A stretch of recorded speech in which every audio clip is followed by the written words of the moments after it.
Hey guys, welcome back. So for this one, we are getting back into Sins of Sinister, which is full of lies, deception, deceit, backstabbing, front stabbing. In a future where not only has Sinister created his own secret invasion, but also beyond him, we come to find that trust is just hard to come by, with some alliances being chosen over others. So with that said, let's get into it.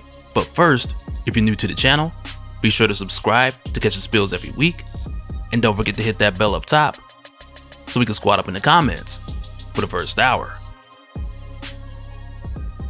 Alright, so for Sins of Sinister parts 2, 3, and 4, these issues sit us at a point 10 years after the events of Immortal X-Men issue 10, which means for Storm, when we pick up with her, it's been 5 years since she's discovered that the Quiet Council was taken over by Sinister, which in itself was like a scene out of a horror movie. So for this one, it's here where we find Storm not only looking back on that day 5 years ago, but also remembering the catastrophic events that took place after, but with Storm barely escaping, only because she had help from Lactuca the Knower, her friend and fellow Arachai mutant, who had planted in Storm's mind a psychic failsafe, which at the time is what had given Storm the ability to resist both Charles and Emma's psychic manipulation. And with her escaping, we now come to discover a bit more, because following her being found immediately after by Destiny and Mystique, who had both also avoided Sinister's corruption, we now discover at this point Storm was ready to go to war, but she was instructed by Destiny to instead wait. So following this, when Storm returned to Arakko, she got the Arachai people to marshal their forces, call in their favors, get their numbers up, which they did. And even so to the point of where Storm would say that the people of Arakko were ready for anything.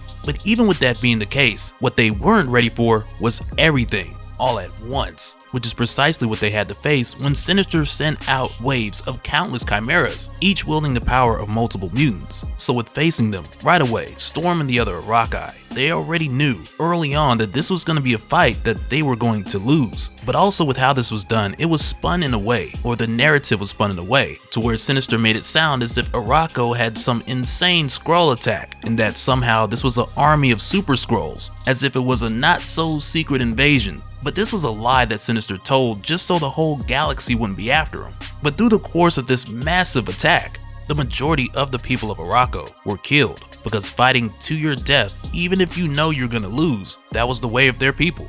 And as a result of this unrelenting attack, this was the day that Arakko died. But from here, going back to the main story, we head forward 5 years after the destruction of Arakko, the planet formerly known as Mars, to a time that is 10 years after the events of Immortal X-Men, where we find Storm ripping Destiny a new one, because 5 years ago, Destiny told Storm to wait, and looking back, Storm believes that things could have gone different had they attacked earlier, instead of also giving Sinister more time to prepare. And at this point for Storm, her and a few other Arachai survivors, they've made their refuge hidden among the massive debris of their broken planet, with some escaping to the stars and becoming mercenaries. But here, this small group led by Storm, they're called the Brotherhood.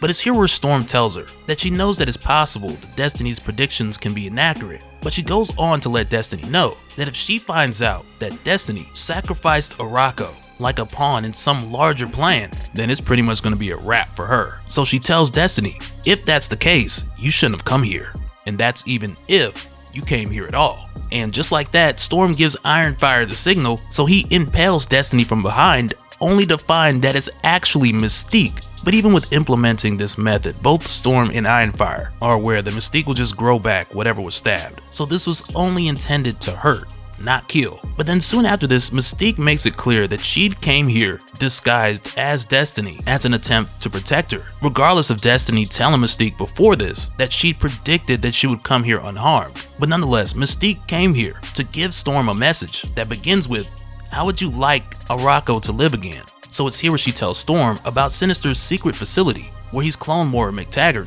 and activated her mutant gene, allowing the possibility to just kill one of these clones and set the timeline back to the moment of that clone's birth or creation. And she goes on to tell Storm that this clone was made 10 years ago precisely. So all they need to do is destroy this facility to undo the past 10 years and save everyone from Sinister. So with hearing this, Storm quickly tells Ironfire to assemble the Brotherhood, because they have a mission. Then from here, the 7 make their way to Mirror Island, with the team being Quick, Cora, Cable, Storm, WizKid, and Ironfire, who are led there by Mystique, who's armed with a couple of guns that WizKid had fabricated for her, so she makes a remark about using them on WizKid once they're done, only for WizKid to then let her know that she can't use them on any member of the Brotherhood, which is an interesting remark that we'll talk more about in a little bit. But soon after they all arrive here, they're quickly met by Muir Island's Chimera defenses, who are heavy in numbers, so this forces the team to have to act quickly before they're overwhelmed. So it's from here where Storm starts to dig a path into Sinister's lab with a whirlwind that's strong enough to dig through rock, which is insane. But once they get inside, of course, there is more Chimera defenses waiting for them down below. But in addition to that, there's a Chimera unlike anything that Storm has ever seen, with it being a living force field. But once they're inside, WizKid goes to working on the force field, using some tech that Storm mentions that she'd never seen before. But he just tells her that it's something he's been working on, saving for an occasion just like this, so he tells Storm and Ironfire to hold off all the Chimera so he can go to work. So to buy him some time, Ironfire and Storm pull off a bit of a team up, similar to what her and Magneto used to, with him shooting projectiles into the Chimera and Storm using them as conductors to strike them down with force and precision. But then it's here where we see WizKid mention that it's an unbreakable shield, but the question isn't how you would break it, but instead it's why would you bother? And with saying this, he then counts down from 3. And initially the Brotherhood, they just don't know what's going on, but then suddenly up on the surface, Cable sees a light flash, which initially he thinks is a good sign, but then when Quick looks over, she sees Mystique glitching in and out, and it's here where she's the first to realize that this is a projection and it's not actually Mystique. And next, when we head back down below, we find WizKid finishing that statement with saying why bother to break something when you can just pick it up and move it around. And with saying this, it's here, without warning, where Storm is just stabbed in the back, because Mystique had been masquerading as WizKid this whole time, which is pretty much where the whole comment came from when they first got here, and it was said Mystique wouldn't be able to shoot anybody, since the Mystique that they arrived with was a hard light hologram. But now with the damage done, Ironfire rushes back over to go after Mystique, but she immediately just translocates out of there. And for Storm, as she's bleeding out, she tells Ironfire, Mystique tried the killing blow, but she can't kill us. Sinister can't kill us. Arakko survives. But then it's from here where we go over to Destiny at the World Farm. And really at this point, it's been made beyond clear that the loyalty of Mystique and Destiny is only with each other, which again is directly coming from what we'd seen in Immortal X-Men issue 3. Because with Destiny knowing that Mystique was not in her future, she's long ago made the decision to do whatever it takes to keep the two of them together. But even with the two of them only having an allegiance, a true allegiance with one another, this doesn't omit the fact that there are going to be other alliances along the way. And when we find Destiny here, it's pretty interesting because she's having this conversation with someone who's off panel for the moment. And in this conversation, with them preventing the last 10 years from getting reset, the voice off panel asks her, what does she get from living in a diseased reality like this one? So she responds saying that it's the obvious answer, the fact that her wife's still alive. And that's not something that you just hit the reset button on and gamble with. But then when this person who she's talking to goes on to say that they have this in common, they're both playing the long game, they're both playing it safe, but there's nothing that truly lasts forever. And when it comes down to it, only one person can have the end game that Sinister's after, with that end game being Dominion. To where then it's here where it's revealed that Destiny is working with another Sinister, this one with the symbol of a spade on his forehead, who goes by the name of Orbis Stellaris. And Destiny's been aware of him for many years now. But also with this being revealed, I can finally say that the previous line with Destiny and Diamond Sinister, which began in Immortal X-Men issue 1, with her telling him that she thinks they need to be on the same side, with that conversation happening in 1919, which was 24 years after Destiny discovered all of the Sinister clones, then it's possible that Destiny may have calculated and considered her options using this information when everything went left 10 years ago. And when Diamond Sinister showed his hand, she took the safest bet.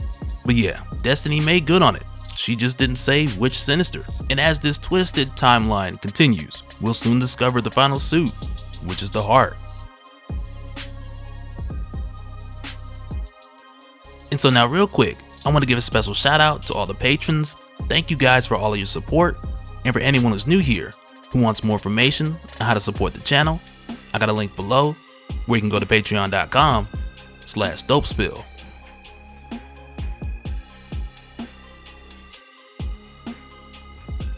But that'll do it for this one, guys. Let me know your thoughts down in the comments below, and we'll do it again on the next one. Alright, later.